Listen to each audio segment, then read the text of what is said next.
to WRPB and WRPB Studios. Okay, you guys know that I have favorite topics to talk about, and I probably could talk for hours on end about two things. My favorite guests to bring on are people who have food, because they bring me food, and that's one of my favorite things. But the next thing is something that I've been around for 40 years, and that's real estate. Sitting next to me is Tammy Colbert, and you're a Good realtor. afternoon. Yes, I am. Why? Because I'd love to help people. Real estate is an exciting career. I've been in real estate for several years. I was licensed in Louisiana, where I sold existing homes as well as new construction. I worked for a builder, and now I'm back home in Florida. I'm very happy to be back in my home state and helping people along the Treasure Coast. Is this your home state? This is my home state. I am a native Floridian, a proud native Floridian. Well, you're also your husband's military, Yes, he is. so he dragged you all over. He did. We did move all over, but luckily we did get to stay in the South most of the time. So Florida, Louisiana, and Alabama. So one of the things that, in my opinion, that make you an expert in real estate is all the neighborhoods that you've been to, all the moving that you had to do, Yes. okay, and all the looking for properties. Those things make a realtor what they are. Oh, absolutely. And I can relate to my buyers and sellers because I have moved so many times being a military spouse.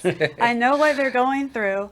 I know the stress that you worry about, how everything is going to work out. But if you have the right realtor, it'll work out. And I can even give them tips on how to pack up because I can pack a house like nobody's business. And okay, so when I move and I start to pack and I leave to come to work, my wife unpacks it and repacks it again. And that's a skill set, packing. It is a skill set. When I pack up a house, I label everything. I have all my boxes labeled, so when I would get to the new house, I knew exactly to tell the movers what box went where, and it was all organized. And You need to be an organizer too. I should. I should. My mom says she's amazed at how I can organize all my Christmas boxes because they're numbered and I know where everything goes. But you moved a million times, so Yes. I get it. Okay, so your clients that you deal with, and we talk about this all the time in groups that I'm around. What do people, when they go to buy a home, what's the main thing that has to be right in that home before they'll buy The kitchen. Everybody wants a beautiful kitchen, nice bathrooms. Of course, nowadays everybody's looking for a newer roof, Right. newer AC, hot water heater.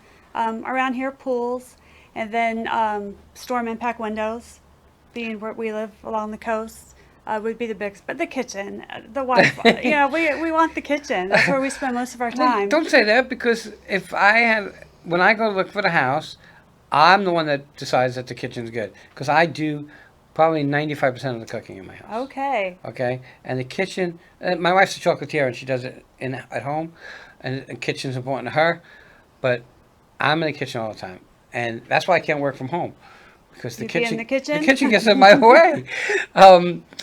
So when you say the kitchen, I mean, is it like, for me? It has become really about the counter space, Counter space, yes. and I know there's granite and quartz Quartz. and all. Do people prefer one over the other? It used to be granite, but now it's more quartz. Is what we're looking for. Build-ins. Everybody wants the build-in microwave oven combo. Until it breaks. Yes. And then once it breaks, it's like, oh my God, I got to replace the oven and microwave together. Yes, I actually just had to do that Did last you? year. When I went to the store to buy it, I thought, oh, this will be pretty easy. We'll just do the microwave. No, it's the whole combo. So Do you prefer to sell like a certain area, like waterfront, or via school district, or is there anything, or are you open? I am open to what my buyers and sellers want. I am there to make my clients happy and to show them property that fits their criteria that they told me they're in the market for. You know, it's interesting because some of the things that change nowadays, and I've been around real estate for a long time, is that, and you mentioned it, a roof. They used to put a house up on the market for X dollars, let's just say 100,000, just to round it off, and a buyer would come in and get an inspection, and the roof was 10 or 12 years old, and it was in good shape, and they would buy it. Right. Today, that's not going to happen the same way, right? Because No, it's not. For a home to get insured, it must have at least 5 years of life left on the roof. So it's possible if you have a 15-year roof, if it's inspected, it may not have that 5 years of life, and you have to, well, it has to be replaced before you can get the home mortgage and get insurance on it for it to sell. And you know what's interesting is that a roof is something that, I hate to say it, that in the years that I was doing real estate and seeing homes sold and stuff, the roof was the roof. It was there. I Right. looked at it, it was there. Now, it's probably one of the most important pieces about buying a home. It is. You It know, is. now we live in Florida, so the next most important piece is the air conditioner. Oh, we have to have air conditioner. Yeah. So, I mean, when, like, everybody's different, do the people, the buyers that you deal with, are they comfortable going into an HOA? Like, a lot of people, like me, I don't want to be in an HOA. Right. Do people want to be in an HOA? There are quite a few buyers who are asking for an HOA. A lot of people like all the amenities that they Right. offer. Of course, pickleball is something that everybody's looking for Not these me. days. It's work. Not you? So much work. I've never played pickleball. I'm too old for that. But a lot of people do want that community, instant friendship, all the things that the communities offer as far as activities.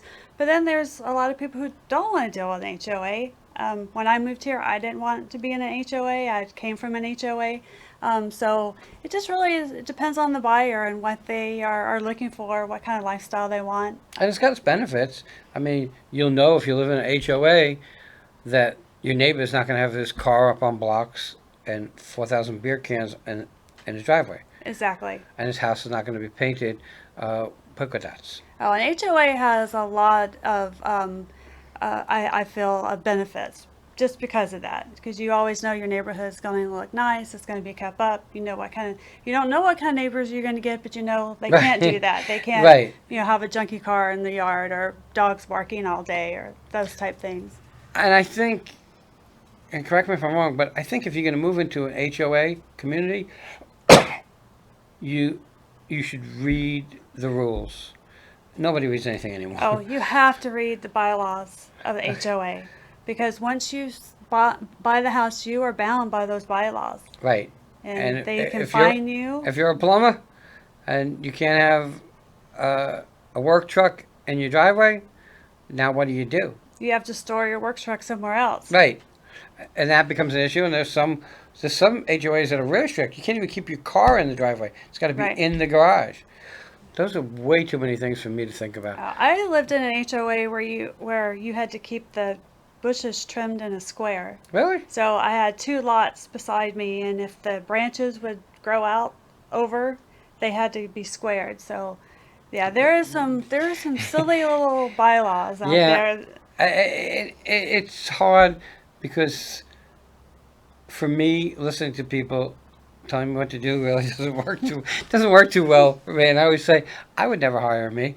Okay. All right. So now you're doing real estate. What are you seeing? Are you seeing, because I know the market's constantly changing. It's very cyclical. Constantly. What are you seeing the future? Are you seeing people moving in? You think people moving out of Florida? Because I hear all kinds of stuff. Well, we're still seeing people move into Florida, just not at the rate that we did 3 years ago, 2 or 3 years ago. But yes, people are moving into Florida every day. This area is just growing. If you go out to the Traditions area, you see all the construction out there. It's just overwhelming how much is being built, and people are buying them and moving in. People want to be in Florida. You know, 3 years ago, around that time, there was like 500 something homes on the market. Now there's over 3,000 homes on the market. So you went from a seller's market to a buyer's market. Yes, we are almost in a buyer's market. We're at almost 6 months inventory. So, and I've said it a million times, that's the benefit of using a professional. Absolutely. Okay, so you know what you're getting into, and the thing is, and we're just going to touch on it for a second. The realtors are governed by a set of rules and ethics, Yes. and now there's a buyer's agreement and a seller's agreement and whatever. So be prepared. I guess you got to be prepared to sign those to really get into a house, to get to show a house or whatever. Yes. Yes, you do have to sign that agreement for us to be able to show you homes. And as much as a pain in the butt it might get to be, if you really think about it, there are certain things that you, as a realtor, need to think about. One of them is your safety, okay? And the other is you don't want to drive, like when I got into real estate 40 something years ago, there was nothing. You walk into the thing, they said, you know what, I'd like to see a house. You take them to see a house, Right. okay? You didn't have a pre-auth, you didn't have anything. What are the rules? I know you have to sign the buyer or whatever agreement. What about pre-authorizations and stuff? Would you in your company, do you need that before you can show a house? Well, you don't have to be pre-qualified before we can show a house.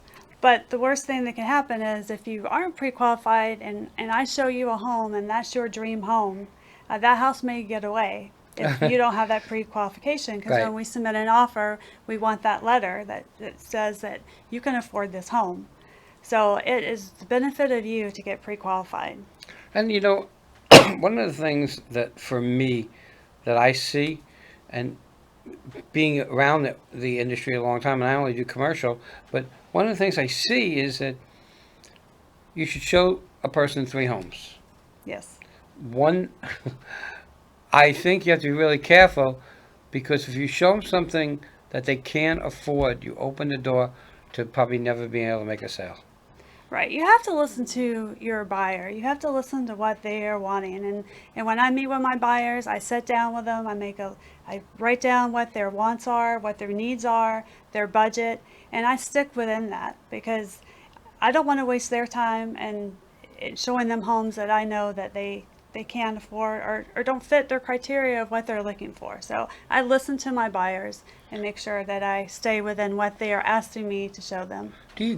So I call you up and say, hey, I want to see some houses. I'm looking for 3-2 with a pool. You'll go on MLS and look. Do you go to the house prior to taking me? Do you try to drive by if it's I close? do. When I'm going to show property, I do like to go out, preview the house, see the neighborhood, and then also you want to make sure that you're scheduling your times right because you have to plan your showings because you have to make an appointment for those. So I try to make sure I have it all planned out so it's all convenient and we're all on time and everyone's happy in the whole process. And you want to make sure the curb appeal looks good. Absolutely. Okay, Curb appeal. I mean, so important. It's the first thing. So let's turn it around now. Let's talk about people who are selling. I come to you and say, I want to sell my house. So you come into my house. What are you going to tell me to do within my house to make it so I can sell it a little easier? Well, of course, you want to declutter. You want to take down pictures. You want to depersonalize the space. You want to make sure your closets are all cleaned out. Everything's nice and neat. The yard has excellent curb appeal. Always, putting some nice new mulch out, some fresh flowers, colorful flowers out always helps. Clean the kitchen cabinets off. You want the cabinet space to look as big as possible. If you have a pool patio area, you want to make sure that it's all clean, nice and tidy. You want the house to just look the best possible, best it can possibly be, because you want your buyers to come in and just be like, wow, I have to have this house. Okay, so if you list a house, okay, and you go into the house and you see a green wall and a purple wall, would you suggest that they paint the walls a neutral color? Yes, I would suggest that. And as part of the listing process, I will go in room to room with the buyer, go over each room, what I see needs to be changed that would make it more buyer friendly. A purple wall usually is not Yeah. very buyer friendly. Or the green wall that's really behind us. Exactly. But no, I go through it with my buyers and I offer them suggestions. And again, it's suggestions to my buyers. It's for the benefit of them. Right. If you choose not to do it, I mean, I can work around that, but I do go around and offer what I feel would be the best to help you sell your home sooner at the best price. We're getting to the top of our time. How do people find you? You have a phone number? Yes, my number is 850-218-9986. You can find me on Facebook and Instagram at Tammy Colbert Realtor. Please always call, text me. I'm quick at returning phone calls.